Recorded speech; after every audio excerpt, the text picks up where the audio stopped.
सच्चे दरबार की जय जयकारा शेरावाली। हे माँ, आप नवदुर्गा है, आपके नवरूप है। शैलपुत्री, ब्रह्मचारिणी, चंद्रघंटा, कुष्मांडव, स्कंद माता, कात्यायनी और कालरात्रि, महागौरी, सिद्धिदात्री। हे माँ, ये नवरूपों की आप 9 दिन तक पूजा होती है। प्रथम नवरात्रि को आपके शैलपुत्री रूप की पूजा होती है।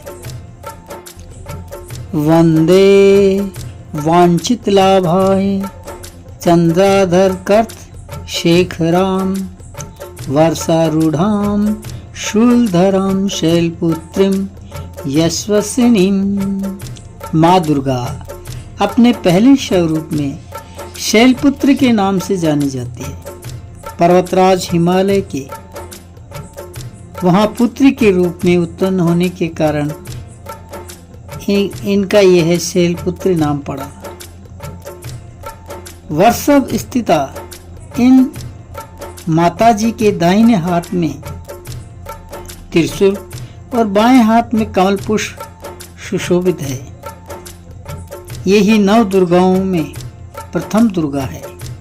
अपने पूर्व जन्म में यह प्रजापति दक्ष की कन्या के रूप में उत्पन्न हुई। तब इनका नाम सती था। इनका विवाह भगवान शंकर से हुआ था। एक बार प्रजापति दक्ष ने एक बहुत बड़ा यज्ञ किया। इसमें उन्होंने सारे देवताओं को अपना अपना यज्ञ भाग प्राप्त करने के लिए निमंत्रित किया, किंतु शंकर जी को उन्होंने इस यज्ञ में निमंत्रित या आमंत्रित नहीं किया। सती ने जब सुना कि हमारे पिताजी एक अत्यंत विशाल यज्ञ का अनुष्ठान कर रहे हैं, तब वहां जाने के लिए उनका मन विचलित हो उठा, विकल हो उठा। अपनी इच्छा उन्होंने शंकर जी को बताई। सारी बातों पर विचार करने के बाद उन्होंने कहा, प्रजापति दक्ष किसी कारणवश हमसे रुष्ट हैं। अपने यज्ञ में उन्होंने सारे देवताओं को निमंत्रित किया है।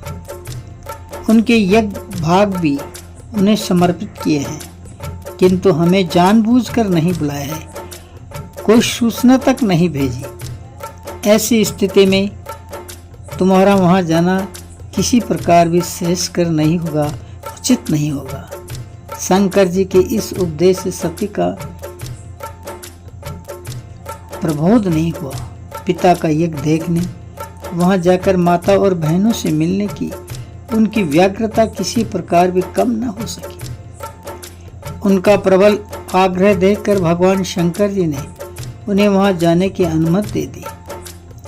सती ने पिता के घर पहुंचकर देखा कि कोई भी उनसे आदर और प्रेम के साथ बातचीत नहीं कर रहा है। सारे लोग मुंह फेरे हुए हैं। केवल उनकी माता ने स्नेह से उन्हें गले लगाया। बहनों की बातों में व्यंग्य और उपास के भाव भरे हुए थे। परिजनों के इस व्यवहार से उनके मन को बहुत क्लेश पहुंचा। उन्होंने यह भी देखा कि वहां चतुर्दिक भगवान शंकर जी के प्रति तिरस्कार का भाव भरा हुआ है।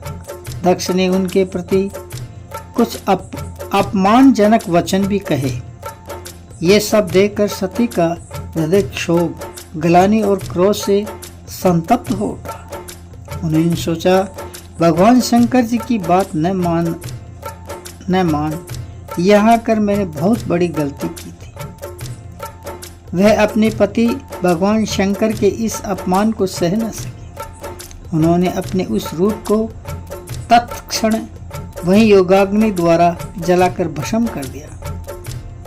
वज्रपात के समान इस दारुण दुखद घटना को सुनकर शंकर जी ने क्रुद्ध हो गए और अपने गणों को भेजकर दक्ष के उस यज्ञ का पूर्णतः विध्वंस करा दिया।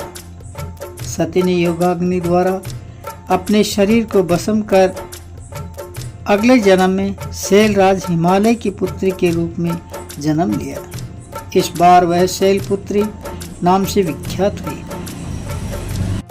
पार्वती, हेमवती भी उन्हीं के नाम हैं। उपनिषद की एक कथा के अनुसार इन्हीं ने हेमवती रूप से देवताओं का गर्भभंजन किया था। शैलपुत्री देवी का विवाह भी शंकर जी से ही हुआ। पूर्व जन्म की भांति इस जन्म में भी वह शिव जी की अर्धांगिनी बनी। नव दुर्गाओं में प्रथम शैलपुत्री दुर्गा का महत्व और शक्तियाँ अनंत है।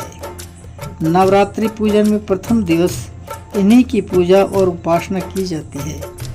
इस प्रथम दिन की उपासना में योगी अपने मन को मूलाधार चक्र में स्थित करके यहीं से उनकी योग साधना का प्रारंभ होता है। बोलो शैलपुत्री मैया की जय, जयकारा शेरा वाली दा, बोलो सच्चे दरबार की जय।